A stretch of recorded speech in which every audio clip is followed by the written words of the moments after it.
How does this thing work in regards to relationships or dating? Yeah, so it'll have you dealing with that feeling of one or two things. So you'll either feel as if you're not good enough to be loved. Mm-hmm. You won't ask for the needs that you really need. You'll shrink in Right. relationships, Ooh. or you'll stay away from relationships. All right, because you are afraid to give, and you'll feel as if you give so much and it isn't received or isn't given back to you, then you're a failure. Wow. So there's a saying, and I'm not speaking of any sort of race, I'm speaking of a color. If it's white, it's not right. That part. So, white bread. If this was me calling you, when are you gonna answer the phone? And then after you answer the phone, are you gonna show up? Exactly. And then it gave a parameter, amen, on how I need to love her. Talk about that. He says Christ loved the church. He gave his life. That man up. When that man walks through the door, just tell him, man, look at my man. Come in and give us your fine self. If you pushing that man and this is when you know you're dealing with trauma in a light way. You get an envelope in the mailbox, you don't open it, you avoid it. Being avoidant. Well, hello. How you guys doing today? This evening, we doing things a little unorthodox. Very unorthodox tonight. I'm a guest actually, Low Mills, but I'm actually I guess I'm hosting. Yes. Oh, I'm co-hosting, but I'm hosting. No, he's actually hosting tonight. I'm the guest. It's her platform, but tonight. Yes. We're kind of doing things in reverse. I'm actually going to be interviewing her. Mm-hmm. We're on the Whole Story Sundays with the Wholistic One, your girl Jakia Gilchrist, and I am Low Mills. No titles tonight. I'm just Low. And I'm not even the Holistic One tonight. Actually, that's probably good that I'm not the Holistic One tonight, just because of what we're talking about. Mm-hmm. I feel like no titles are necessary. So yes. So hey y'all, and this is season 5, y'all. The Whole Story Sundays has made it to 5 seasons. I'm really excited. Hand clap. But I'm just excited tonight because just excited. I'm really proud of your journey. I've seen where you've come from. In the beginning. I mean, just a young lady with a dream and an iPhone, and now you're building upon what you started. Here you are. What 3? How many seasons in there? 5 seasons. 5 seasons in, and just for those who don't know you, I know you got we have followers out there from your local assembly, mm-hmm. from your career. Mm-hmm. Relationships and things of that nature, family. But for those who don't know you, just tell the people a little bit about yourself. Okay, so she acting like she's nervous, but we're gonna break this ice. I'm never the guest, and now I see how it feels. I thank God making me see how it feels to be the guest. But okay, so I am 31 years old. I reside in Virginia, Norfolk, Virginia. Not only that, guys, I am a member at the Way, the Truth, and the Life ministries, where I serve as a minister. In addition, I am a therapist by trade. That's what I love to do, which is also ironically why we started the Whole Story Sundays, was because of my love for ministry and my love for helping people heal from mental disease and illness. And even if it's not mental disease and illness, it's just the things that you're bound with, that sometimes you just need a practical nudge. Yes. And somebody to just point you in the right direction. I know that's how it happened for me. Shout out to Miss Diane, my therapist. What else? I don't have children yet, okay. But I want some. I want a husband first. And right now I'm just following my dreams and, going for what I know, by, walking out my faith, but then also pursuing purpose. And that's what essentially I believe the Whole Story Sundays is about: pursuing purpose and helping others to heal. Amen. Mind, Amen. body, and soul. That's why we call it the Whole Story Sundays. Amen. And I can attest to that because, you know, like I said, I've watched you grow. Mm-hmm. You know, I've watched you, you know, over the years, and like I said, you just like a butterfly, man. It's just been an amazing metamorphosis on how you've grown, man. I had a strong mentor though. No, I don't take no credit. I don't take any credit because, you know, we'll have these awesome conversations Mm-hmm. about, you know, any and everything about life and about, you know, how you want to, you know, proceed with your Mm-hmm. dreams and your passions and your career goals and stuff like that. And, you know, it's really, it's wholesome and it's heartwarming to see, you know, young women that are still trying to pursue the right path. Yeah. Because we see, you know, so many young folks, they're going down the wrong path. And I just applaud you for that. I appreciate it, Prophet. I really do. So let's talk about, let's go ahead and transition into the title of tonight. The title of tonight is Overcoming, or How to Overcome the Imposter Syndrome. Yes. And I want to add that I'm still overcoming the imposter syndrome.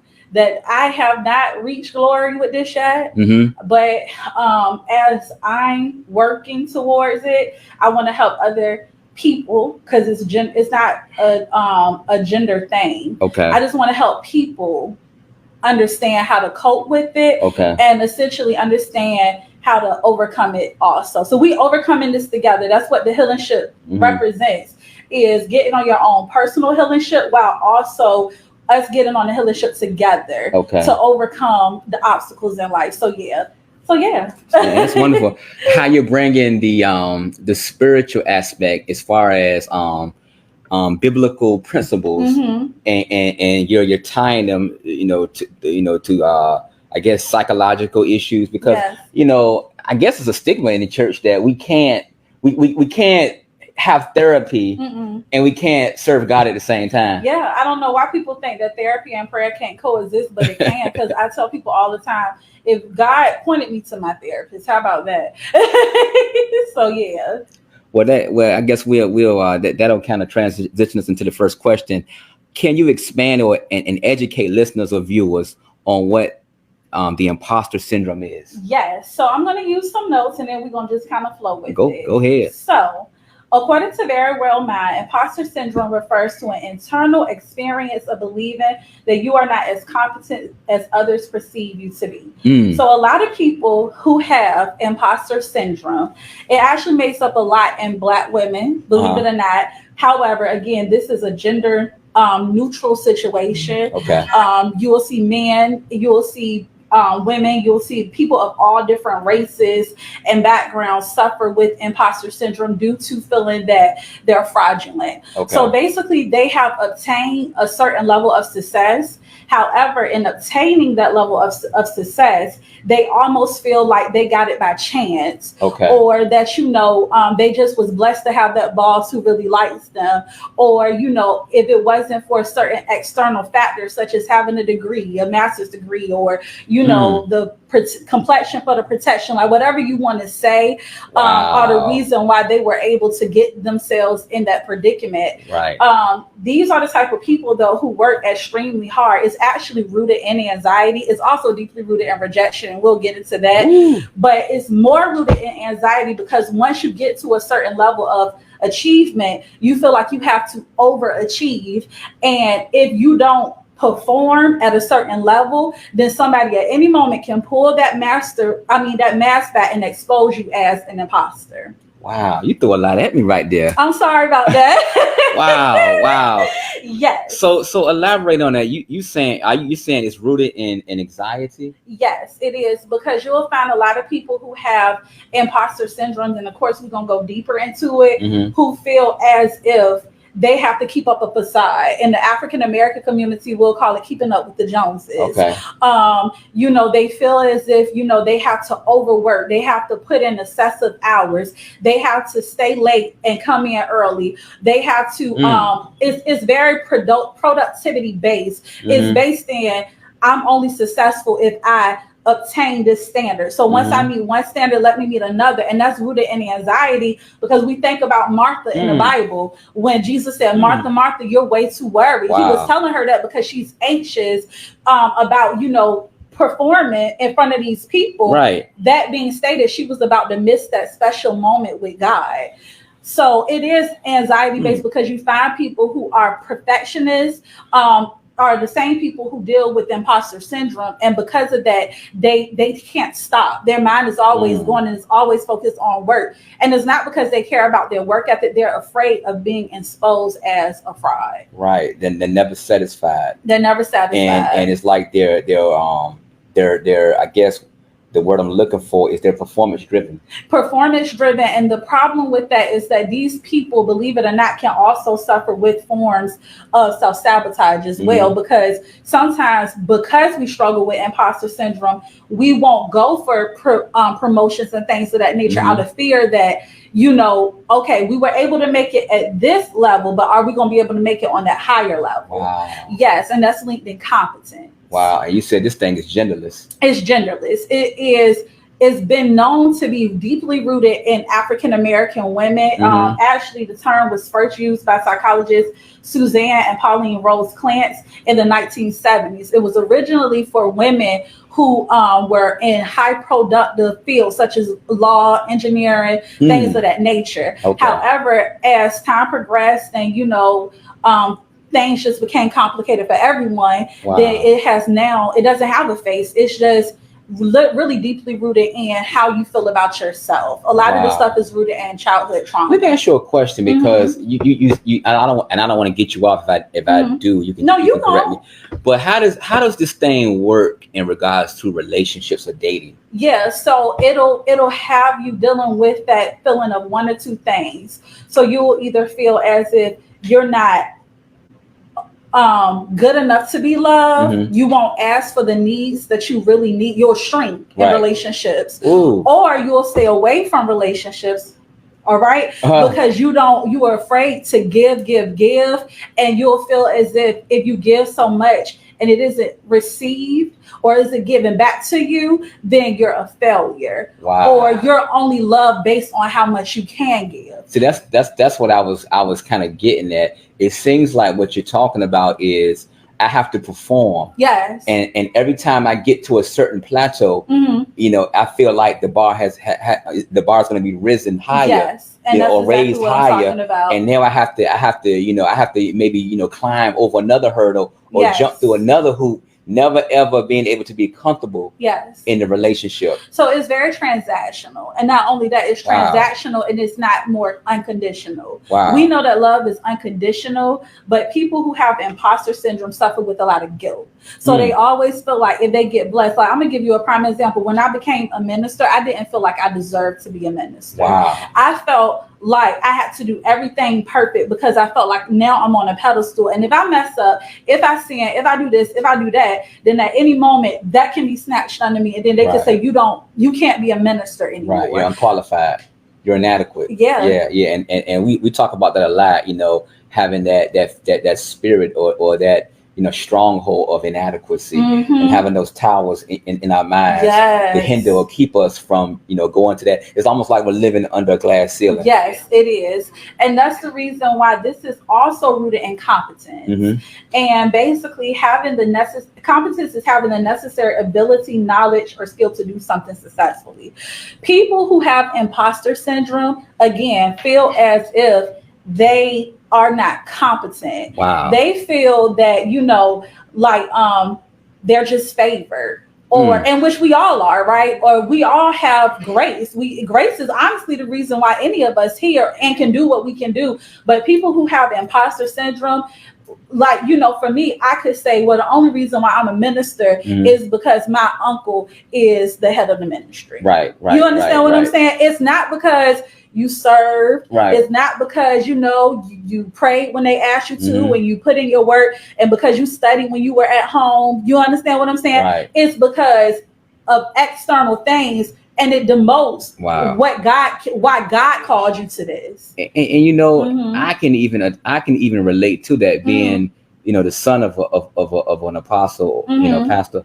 because like you were saying, you feel you have those feelings that, I'm only in this position because of this, when in all actuality, a lot of times we will overcompensate. Yeah. We'll overshoot. Yeah. Because we know that people may think that. Yeah. Or we may perceive that they think that. Yes. So we'll overcompensate. We'll do something that we probably wouldn't do under normal situations because we're trying to prove. Come on. Or I'm trying to show that, hey, I am worthy, when that's really against God. You are speaking.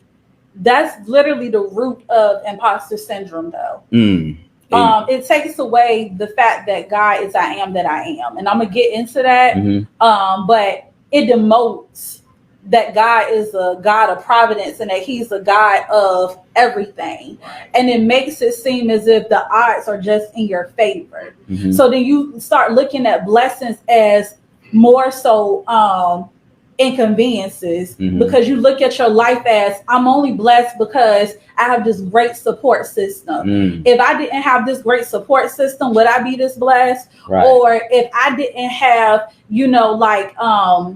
I don't know, like the opportunity, if I was granted a different situation, would I still be able to overcome this? And you don't look at it for what it is, and the fact that God is doing this for everybody. Yes. Everybody is where they are because of the person who they serve, Christ. You understand what I'm saying? We all wouldn't obtain or achieve if it wasn't for God's providence, which is just his protective care. Yes. You know what? I'm gonna pause for a second. Y'all do me a favor out there. Like we're on Facebook Live. If you can, because she is giving out some good information. I'm talking about she is touching on some good stuff like she always does. Throw those hearts up, those likes up. Share this video. Please share this video. Because I believe that God is going to do something remarkable and amazing on your platform, and we want to support her. We want to promote her, but not because she's family or whatever, but because she is really devoted to the craft. And she's really giving out good content. So I'm gonna move on to the next. Thank you so much. You're welcome. I'm gonna move on to the second question. It says, what is your personal testimony of dealing with imposter syndrome? All right. So this is where it started. And this was shown to me. This was shown to me as an adult. So in my 30s, or maybe at my 29th birthday.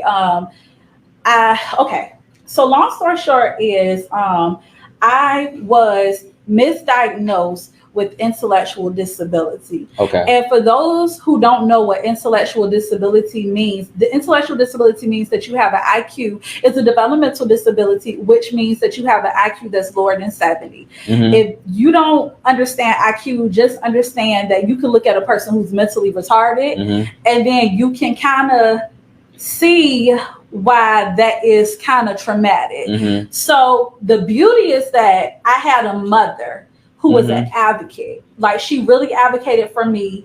And because she advocated for me, she basically told, the teachers that this is not the black child that you're going to throw in a IB course.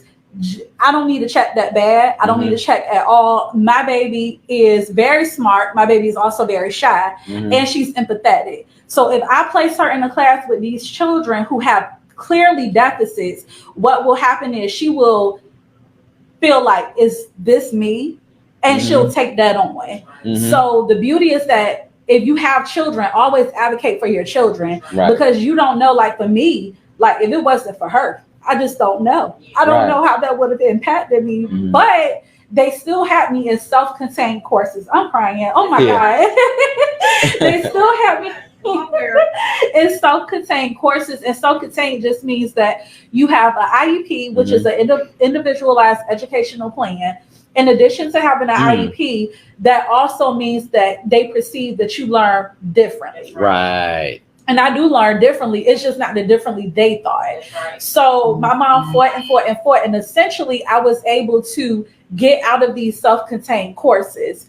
But sometimes you can get out of a situation, but because your soul isn't healed from it, you still view yourself out of what people label you. Some of the things that people label me, and if you don't know, bullying is a very traumatic experience. I was called slow. I was called stupid. basically your intelligence was also viewed off of your appearance. So there was a lot of things that I was taught in school that until I got into middle school and we moved into a different city, moving to a different city gave me a whole nother new start. So I grew into my looks. I definitely was smart, so I was able to get into honors courses and things of that nature, but I still felt as if I was inadequate. Right. And so that's my next point. Basically, because I felt inadequate, I was making friends, but I felt as if I was only making these friends and I had to keep up with a certain appearance, if that makes sense. In addition to that, when I became older and I graduated from school, I then ended up going to college. And when I went to college, it was the same thing. But so now it goes from me making good grades to me not being able to focus, me feeling as if I don't deserve to be in this college. So I'm flunking out, I'm self-sabotaging. Wow. And it was just one of those situations where I'm starting to notice this pattern of me self-sabotaging myself. And it's all rooted in this traumatic experience, and that started in the schools. Wow. You see what I'm saying? Wow. So, but here's the thing. So here's some of the signs that I want to give y'all, some of my personal things that I went through. I went through feeling inadequate. So that means that I lacked the quality or the quantity required for insufficient and for purpose. So I knew what my dreams were. I knew what I wanted to do, but I also didn't feel intelligent enough to do it. Because even though I'm at Norfolk State and I'm sitting in this class just like everybody else, I was still remembering the 6-year-old girl who was in those self-contained courses. Wow. Okay. Confidence. I had no confidence. I had a lot of self-esteem, but confidence I lacked. So long story short is confidence is a state of feeling certain about the truth of something. Me, I knew that I was pretty and I knew that I was intelligent, but that could be easily manipulated if the guy I was dating told me I was stupid. Then I'm triggered. Or if the guy I'm dating told me I wasn't pretty, then I'm second guessing myself and I'm looking at myself in the mirror like, oh, wow. You understand what I'm saying? Wow. I never felt noticed. So when I was in those courses at the time, I always felt kind of like behind the shadow. Or I never felt like my teachers really understood me. Honestly, the only person who I could say understood me was my mom. Because that's why you pay attention to your kids.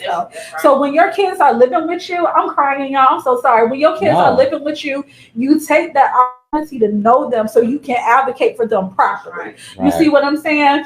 When I became older, I struggled with finances because I felt that in order to keep friends, I had to spend money on them. I felt that it was very transactional. So if I didn't give them something, basically I wasn't able to be a good friend to them. Or I felt as if I could only be a part of their circle if I was doing something for them. But again, that goes back to being bullied and never really being considered somebody people would hang with until I was in middle school.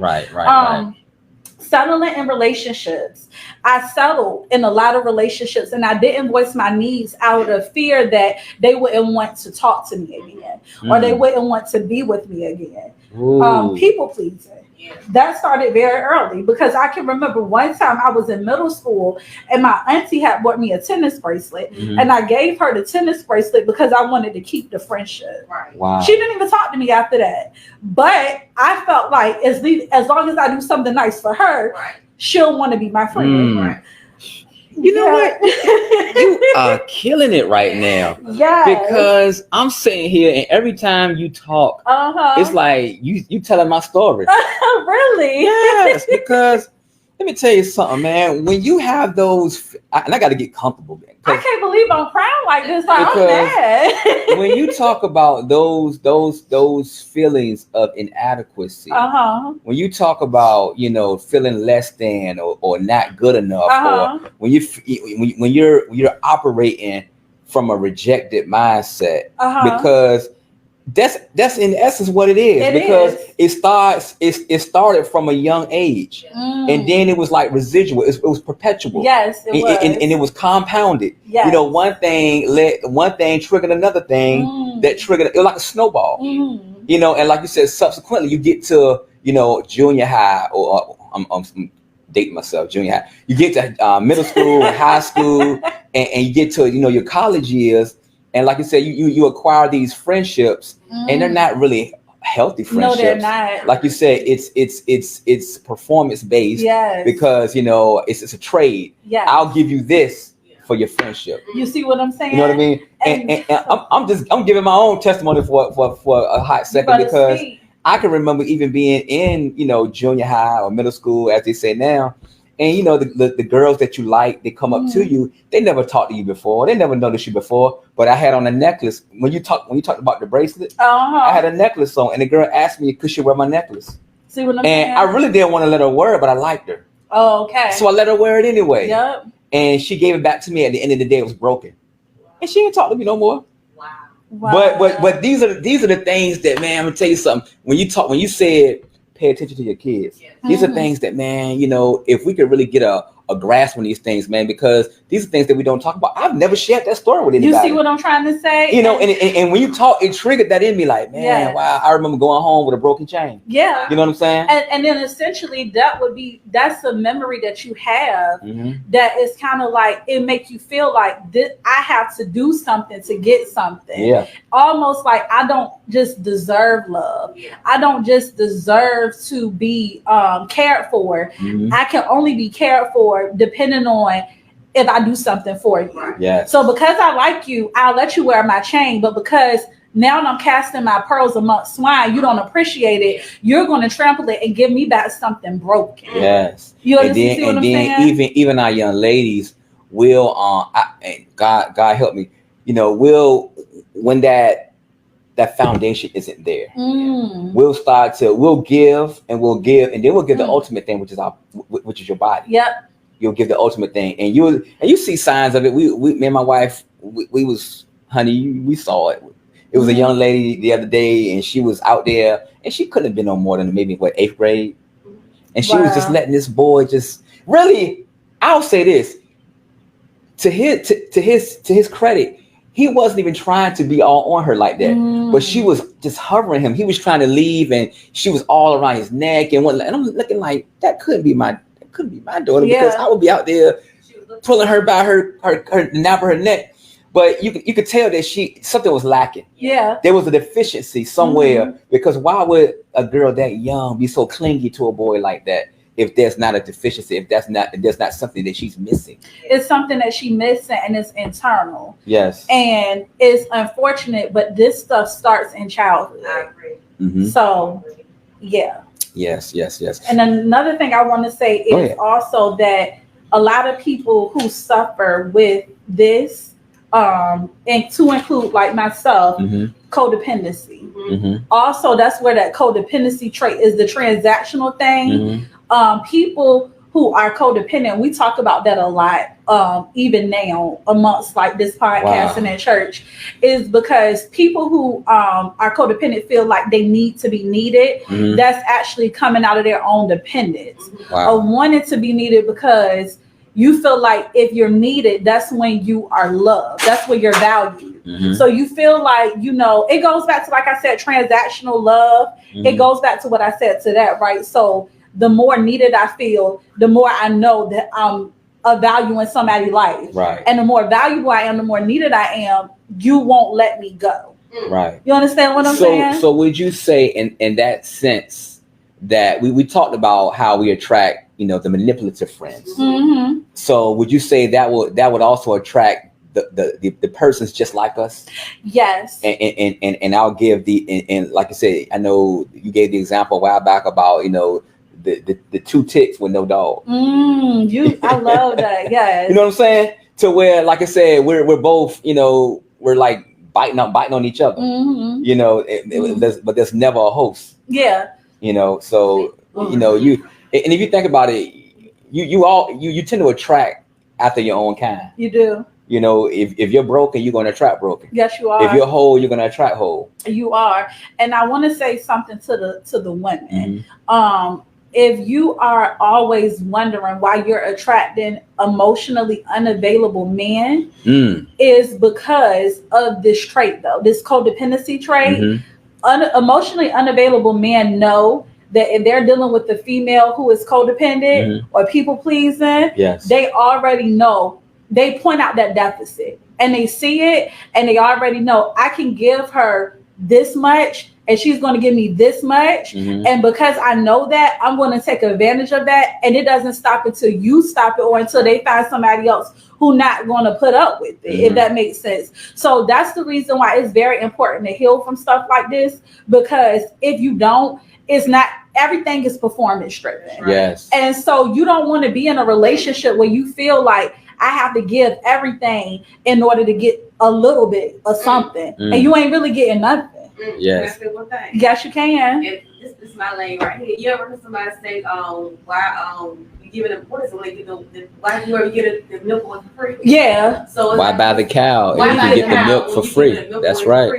Ladies, and they doing everything they can. It's not even their husband, but they cooking, they cleaning, Come on. groceries. Come on, they Minister. doing everything they can to please his Go man. ahead. Yes. You speaking. Anything. You speaking. A little bit because Yes. all she really wants is his presence. You Yeah. speaking. She wants his time. She just want to say, well, I got somebody. Yeah. And he know I ain't got to do much for her because she wants me. Come on. You know what I'm saying? So Yep. we just doing just enough. Yes. Because honestly, all she wants is to feel appreciated. That's to it. feel loved. Because she's missing something. What could it be? Her daddy wasn't there. Yeah. So she's getting that love. She's Yes. getting that affection. She's getting those affirmations. She's beautiful and all these great things that dad never gave her. Come on. But she's getting from a man who's hardly giving her nothing. Come on. But sex. You know what I'm saying? I That's do. all he's giving her. And he's never going to marry her because why? Why does he have to? He don't Because have to. He doesn't have to because she's doing everything. Yes, and that's the thing. So I also want to pinpoint this one little thing out that you just said. People who suffer with imposter syndrome also are very passive aggressive. Say it again. And that's because they expect to be loved, right? The way they're giving it, but they require nothing. My Lord. Wow. That's about for And my thing is, I can't expect from this gentleman, or I can't expect from my employer to give me these rewards, these accolades, pay me my respects, give me my roses while I can smell them, if I'm doing everything and I'm not demanding anything in return from them. What I'm learning about people is people are very literal. And so if I don't tell you what I need, you're going to think I'm okay with bare minimal treatment. You understand what I'm saying? And so you expect to be loved in a certain type of way. And when you don't get that, you feel as if you are not appreciated or nobody cares for you. I've done it so many times, throwing these temper tantrums when God is really just telling me, girl, you need to love yourself. Yes. You got a wholeness deficit. Ooh. And because you got this wholeness deficit, you get mad when people don't give to you how you give. But have you ever thought that you don't ask for anything? That is so great. I know so many ladies who they want these things and they complain about them, but they never say what they need. And it's like people can't read your mind if you don't speak up. Yeah. Like you say, advocate for yourself on what you deserve, Right. what you need. Right. So you're going to get bare minimum. That's the reason why some women, they get everything because they don't go by it. But I don't ask for much, but you ask for much, you get nothing. And you know what? One thing, minister. Minister. I was gonna say, coming from a gentleman's perspective, you were talking about, the young man. You got men out here who really seek after women that have those deficiencies. They prey on it. They will say, you know what? Why would I go out here? I know I don't want to work. So why I'm gonna go out here and look for, this woman who's in this high position. Let me go get her because she looks like she's looking for somebody. Come on. Bingo. And that's when you have the woman going to work, taking care of the man. She's cooking, cleaning, washing clothes. I mean, taking care of him, feeding him. I mean, doing everything. And you scratch your head like, what? Why would she put herself out there like that? It's like I said, you have those deficiencies. Yes, you do. So also afraid of failure and success. And it is possible to be simultaneously afraid of both. Yes. Being afraid of failure looks like you're going to be an overachiever because you don't want to fail. In my case, because like I said, I was in those smaller classes, I was more so afraid of success. So I flunked. out of Norfolk State my first time. Mhm. I did. And at the same time, I was going through a bankruptcy and a repossession. Or Wow. no, I didn't even have a repossession. My car was just totaled because I didn't have any insurance on it because I was not financially responsible. Right. So and then honestly, as an adult, I noticed some of these same patterns. It's not as dramatic, Mhm. but I noticed some things in myself Mhm. that I'm like, it's still some residue there. Girl, you Yeah. was, I know we got to get to question 3, but you all in my, message Your journal. from earlier, because I talked about how we know Psalms 51 very well, and I ain't gonna take over. But it's funny how when we find ourselves in a jam, come on, as King David found himself in a jam, and I don't want to preach, but and he says things like, behold, I was conceived in sin, I was shaped in iniquity, and like I said, he came to a culmination of himself. Like, wait a minute, I find myself in these situations. And he found himself in a situation because first he was out of position, but secondly, like I said, he comes to that culmination in 17 that there's an issue. There's something happened. Something beyond the surface. Before, because sometimes we look at things that happen directly to us, but then sometimes you got to look at what happened before you was even conceived. Look at the patterns in your mama life. Look at the patterns in your daddy life, your grandmama life, your great grandmama life. Look at the lineage of your family. Why is it that we have 4 and 5 generations still living in the projects? You know what? Ain't nothing wrong with it if you're using it as a tool to elevate yourself. But why do we feel like we can only get to that point? Why do I feel like this is all really that I'm supposed to have? Yes. Wow. We can't even see ourselves getting beyond certain places. I can never see myself owning a home, or I can never see myself driving that car. We might even have good credit, but our mindset won't let us go to a legitimate car lot. We're so used to buying, stuff off of these little rinky-dink lots. You don't feel like you deserve to be. Yes, I don't have the wherewithal to go to a legitimate financial institution and apply for a loan because I already know I'm gonna get rejected. Wow. You know what I mean? Wow, and that's afraid of success, essentially. Yes. And you know what? It's something that you just mentioned about things that are like inherited, that we inherit, that's passed down. Anxiety is another thing that I wanted to touch on in my own personal experience. Okay, so in doing some like self-exploration and just some questions, as Black people, we talk a lot. We're very expressive by nature, and my grandmother informed me that my biological father, he suffered with anxiety. I would have never known this. My dad was locked up for 17 years. And then being locked up for 17 years, I can't even imagine what he went through behind those walls. I don't want to really imagine because it's a traumatic experience within itself. Yes. But my grandma would say that when he got out, he would always say, I got to do this, I got to do that, I got to do that. In my mind, I'm putting myself in his position, and it resonated so well with me because I hear that in myself, and I'm like, I got to do this, I got to do that, I got to get this degree, I got to do this, I can't fail. If I fail, what is this going to look like? If I fail, what is that going to look like? I can't make a mistake because I'm a minister, and if I do this, then what? And it's just so many thoughts, and it's all coming from that feeling of being a fraud. Yes. So my dad, he came out of prison to open up a barbershop. When we went to his thing when they just show their respect, he had so many people that showed him love. And so in my mind, I'm thinking, did he see himself as Jameson the barber, or did he see himself as Jameson the ex-convict? And so he felt like, I have to do this because I don't want people to look at me as the ex-convict. I want people to look at me as the barber. I want people to look at me as the man of God and not by the mistake. And a lot of the times we live in a society that will put that mistake on you real quick, but they will not look at the success. So you get that sense of anxiety that if I fail, what is that going to look like? Yes, we get labeled. And what we have to understand is failure is a part of success. It's a natural part of life. You talk to any millionaire or billionaire, and they'll tell you, the reason why I got here is because I failed plenty of times. But that was the opportunity to learn. God. Oh yeah, 3. That was a lot. yeah. What we at 3? Yes. Okay. From a biblical standpoint, expound on why imposter syndrome is not of God. Okay.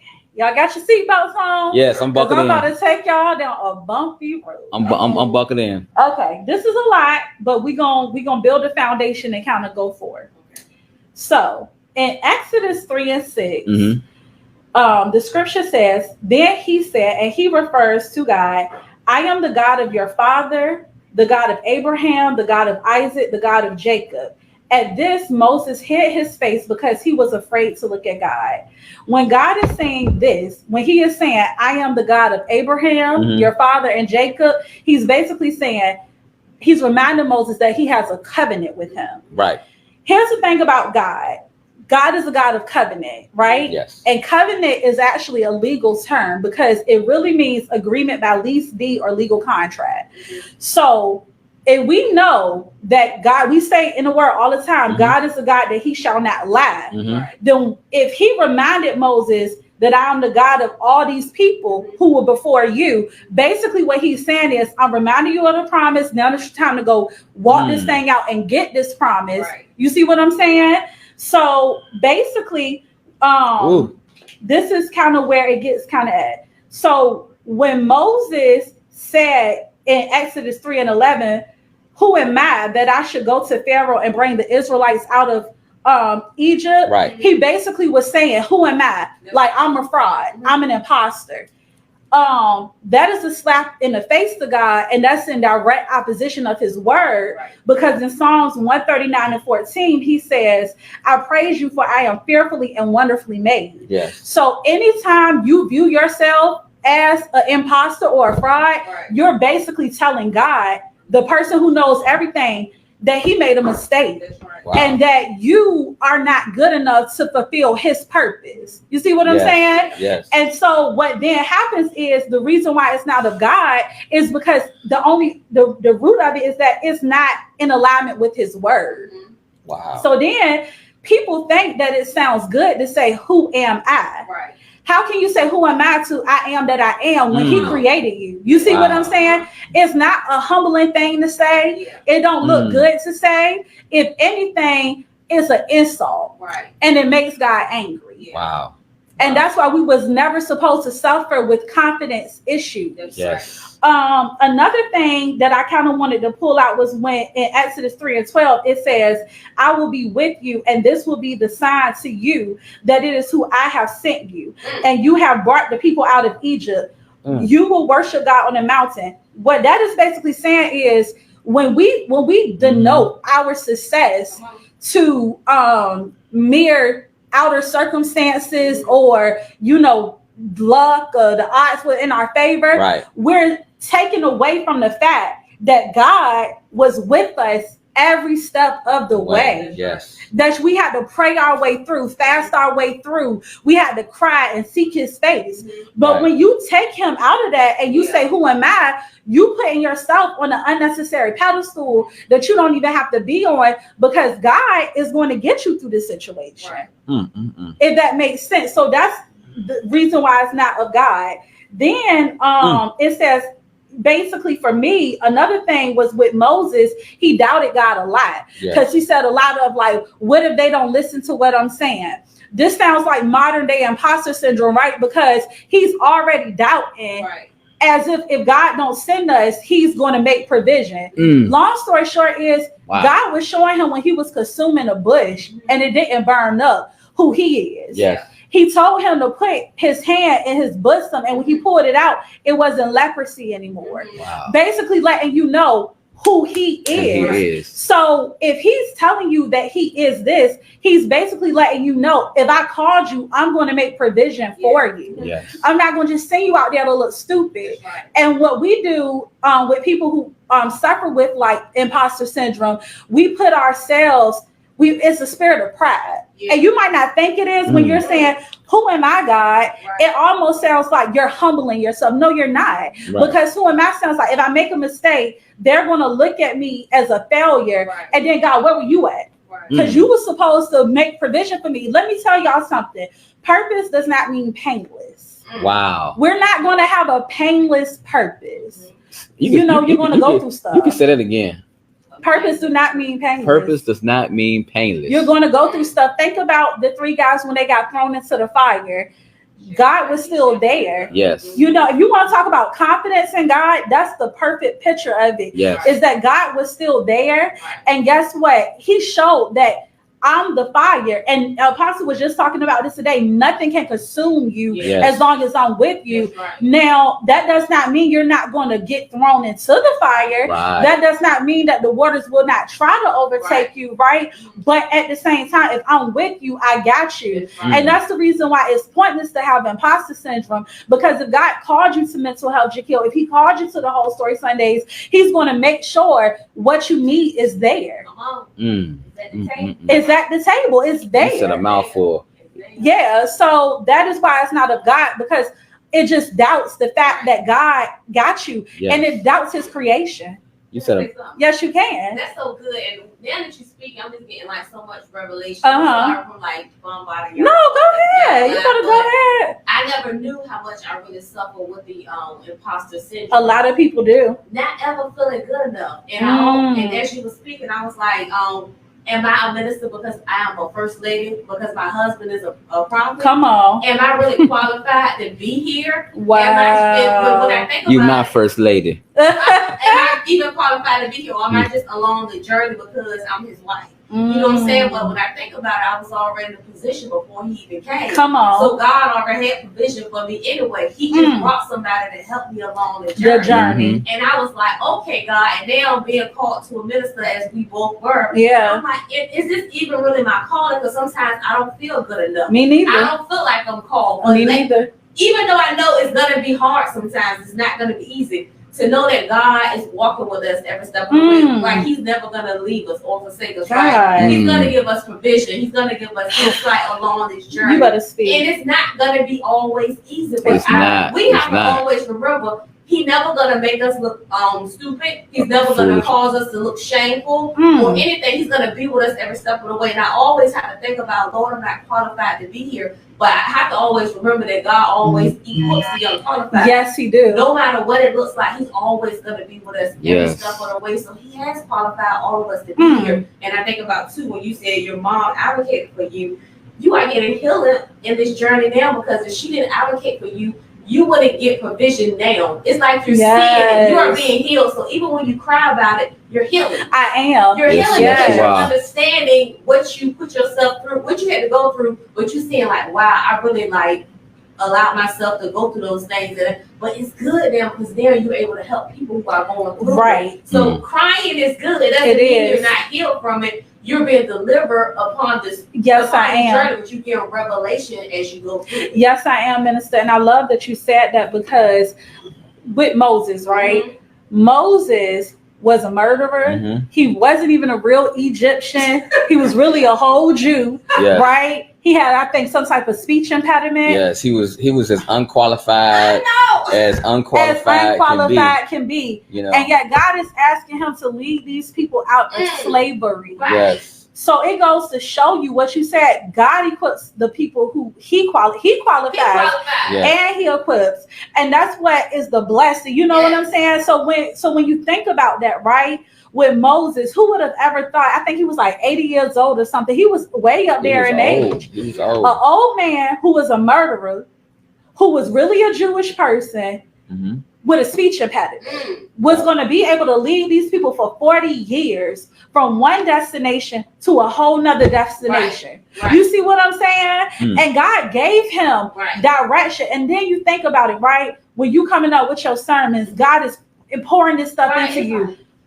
And then too, when you think about it like this, it's like the one thing that you most ashamed of, you are most insecure about. That's your ministry. You got that right. The thing you feel like, oh Lord, I stutter. Yeah. The one thing that I'm ashamed of that I don't want people to know about. That's your purpose. Come on. And what God is going to use you, because other people need it. They do. You can't be ashamed of what you are not that great in. Yes, that's right. I agree. That's right. And also, I never thought that I would have been up here talking about being being in a small class. They would say a slow class. Right. You think I want to tell people that? Like my husband, future husband, gonna see this and he gonna be like, look, I think about that type of stuff. And then I'm like, that's how I know I'm healed from it though. Yeah. Because you can actually share the story. You can share it. You can talk about it. I'm not ashamed of it anymore. As a matter of fact, I want to use it to help other people. Right. Yes. And when you was talking about when you first started off, in Exodus, and how God was talking to Moses. Yeah. And how he was telling Moses, pretty much he was giving Moses his resume. Yeah.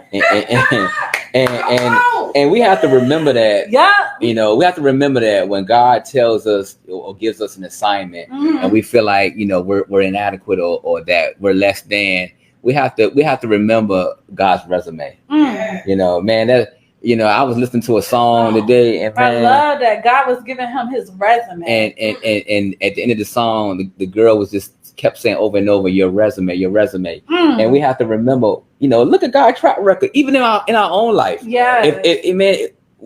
Man, we forget sometimes.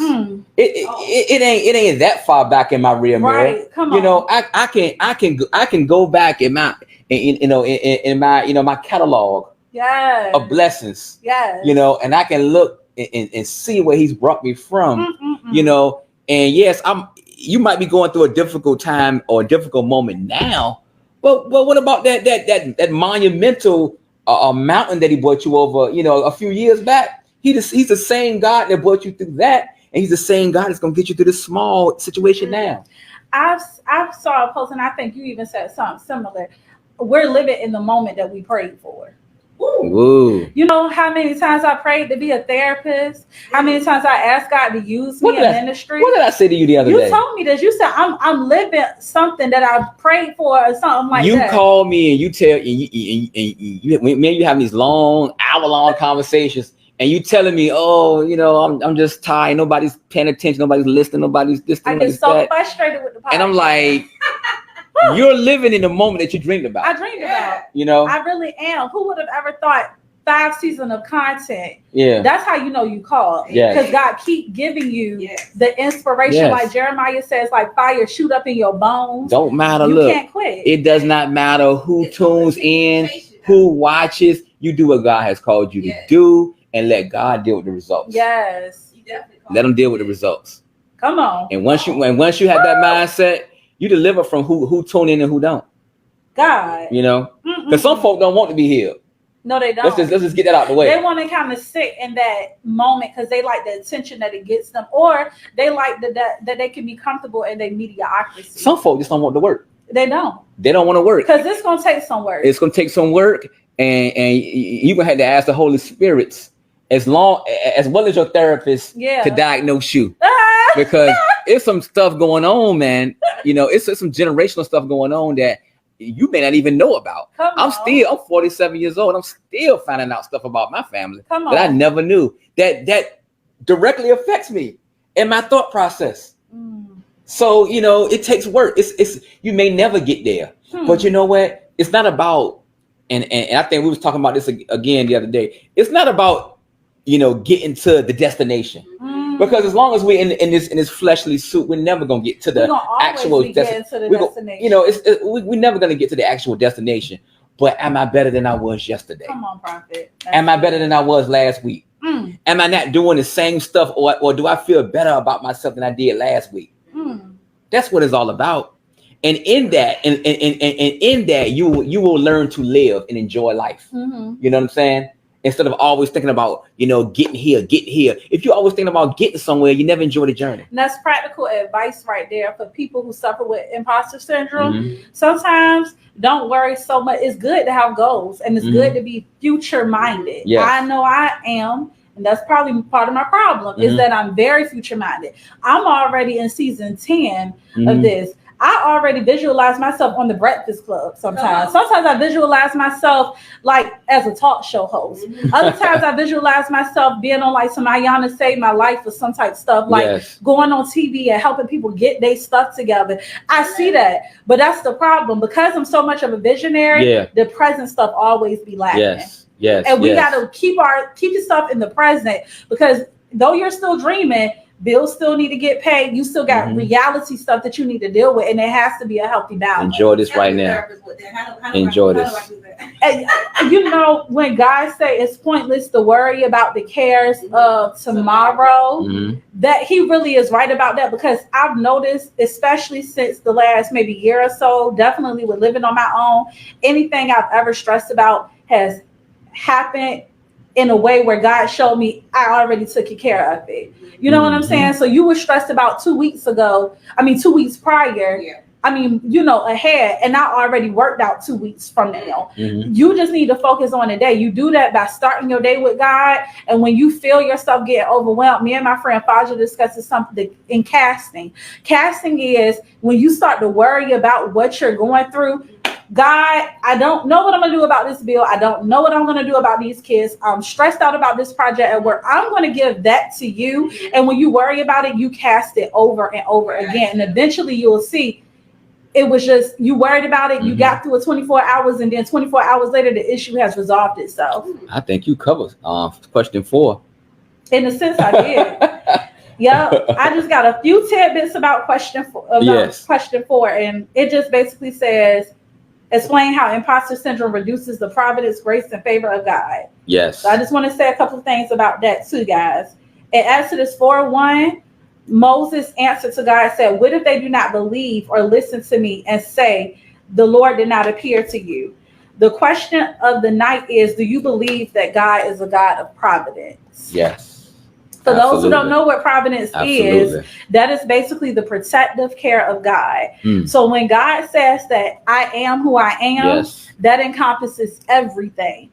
In the Old Testament, we'll see El Adonai, we'll see Yahweh, you'll see Jehovah Nisi, which just means the Lord my banner, Jehovah Ra, the Lord my shepherd, Jehovah Rapha, the Lord that heals. In the New Testament, you see I am the bread of life, or I am the light of the world. I am the gate of the sheepfold. I am the good shepherd.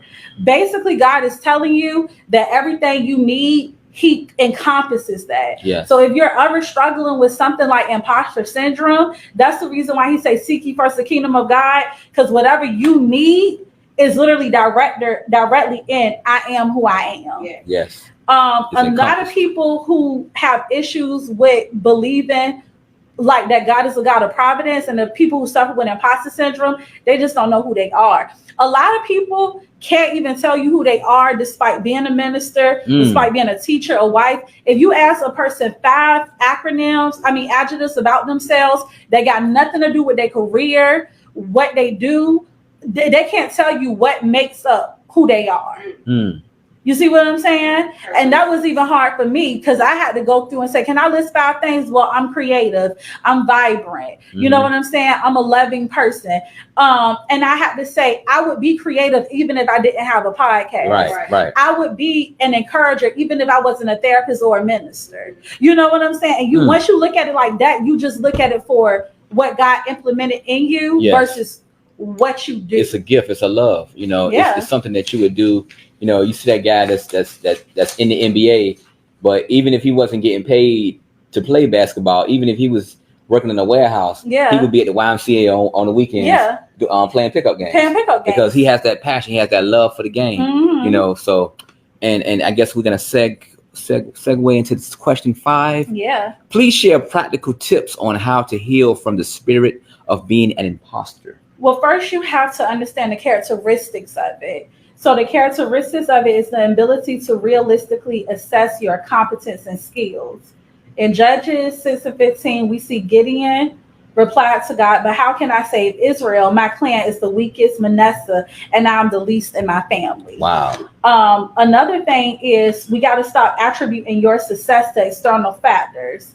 I already reviewed how Martha was anxious because she felt that the only way this party would come together is if everything was intact, when the person who was there was Jesus. Yes. And he was the one who was going to make it come together anyway. That's right.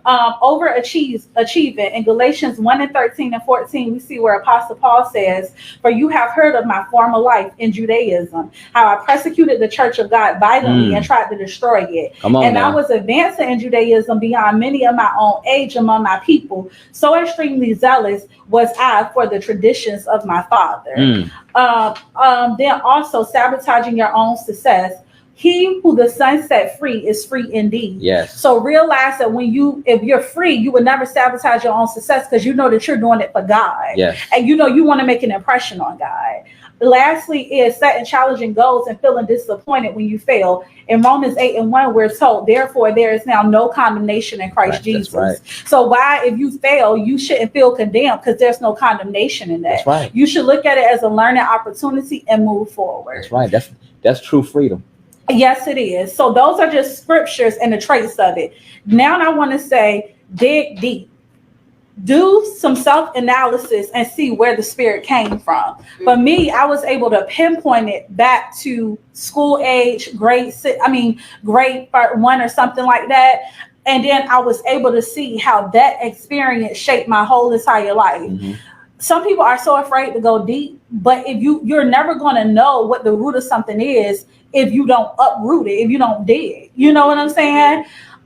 Be kind with yourself and understand that healing is a process. Mm-hmm. I have been in therapy actively since 2019 and been saved since 2016 as a reborn Christian, a born again Christian, and I'm still dealing with the residue of this stuff. You see what I'm saying? So it goes to show you that this is a forever process. Oh, this is ongoing. He got to keep a thorn on your because side. there are things that you haven't even discovered yet. Yeah. And a lot of things they won't even pop up until you become a wife. No. Or you become a mother. Right. And and I see it all the time. A lot of stuff doesn't pop up until we're in relationships. Because there's nobody else to agitate, that thing or to bring that thing to the surface. As long as we're by ourselves, for the most part, we're fine in a lot of areas. Good, yeah. But now you bring someone else into the equation, and you got two trying to become one, and then you have your bag, I have my bag, and then we have to unpack this thing and deal with some stuff. You know what I mean? You're speaking, and that's the thing I want to say. Understand that just because things take time does not mean you can't actively work out your own salvation. These things are going to be hindrances to you and your purpose, right? So you have to be praying and you have to be fast. And that's my next point. You got to be actively working this stuff out. Right. If you just letting it sit there and just saying, I am who I am, it is what it is, you're never going to heal from it. That's right. And that's my next thing. Asking God to send you the resources. We know that He's the source to show you how to heal. That can be a sermon. That can be a devotional book. That could be a women's group or a man's group. That can be therapy. That can be therapy to my believers. That can be therapy. Sometimes you just need a therapist. Yes. And sometimes, you just need a good friend to kind of hold you accountable on some stuff. And sometimes you just need a great healing and deliverance ministry. Yes, sir. But all of those things are going to be utilized to help you get to the next step. And then also, don't beat yourself up if you are an imposter. Just notice it and work on it every day and ask yourself, why am I doing this today? How can I do this differently the next day or even the next minute? So those are my tips. And stop shrinking when you get around people who want to remind you of your past or who want to make you feel like you don't deserve to be blessed. Because again, I am who I am said we're beautifully and wonderfully made. So you don't have to shrink. That's not how you help imposter syndrome. It makes it worse. No, you rise up and say, God called me in this new season and I'm going to pick up my bed and walk. You know what? I'm going to say this and then I'm going to shut my mouth. I tell J. Kia, Minister J. Kia, the Wholistic One J. Kia, or whatever hat she wants to put on. But I tell her all the time. She says I'm clinical. I say she's prophetic. Because you think about it for a second. There are certain things whenever you come across somebody that's prophetic, a lot of times you'll find them to be very misunderstood. And like you were saying early in your childhood, being misdiagnosed, you're different. Yeah. And it's not because we're better, but it's because you're artistic. Your mind, your mind is like mosaic. It's just a a mixture of a whole bunch of ideas and you see things and you see stuff different. Yeah. You know, and that's a clear indicator that you might be, you know, prophetic, because you see things, you know, you dream, you like to write stuff down, you know, you scribe. Yes, I do. You know, I'm a scribe. And I'm like, man, she got me right. And then I ain't never wrote this much. Right. But I find myself jotting stuff down because there are things that we dream about. There are things that God has given us a vision about, and they get lost because we think it's just happenstance. Yeah. But in essence, God is saying, I want you to write this thing down because, you know, there's some things I want you to examine. I love because it. It surely should come to pass. God, I love it. So. Yes, I love it. All right. You know, so I'm going to let you have your closing remarks. Out. Okay. Well, guys, first of all, I just want to just say a couple of things and then we done. Mm-hmm. It is National Gun Violence Awareness Month. Okay. So next podcast episode, we're going to be wearing orange. And if y'all want to support on this podcast, by next Sunday, it will be nice to see everybody with an orange background of some sort. Okay. Yes, that's the one thing. The other thing is we'll be back with another episode next week. I know it's kind of back to back, but yeah, that's just how we doing it. Mm-hmm. Happy Pentecost Sunday. Expect a miracle today. Yes. And with that being stated, that's it. Go get your tickets for the Healing Ship Conference so you can hear Prophet Lowe, Coach Ray, there Miss Diane speak. Yeah, and that's pretty much it on everything that I have going on. That being stated, I love y'all and I love you guys. To see y'all next week. Love you guys. Until next time, J Kill. Yep, Prophet Lowe. I look forward to being up here with you again. My honorary guest. He's gonna be on every season. God bless you guys, and we'll see you next time. Yes, we will. Bye bye. Bye bye.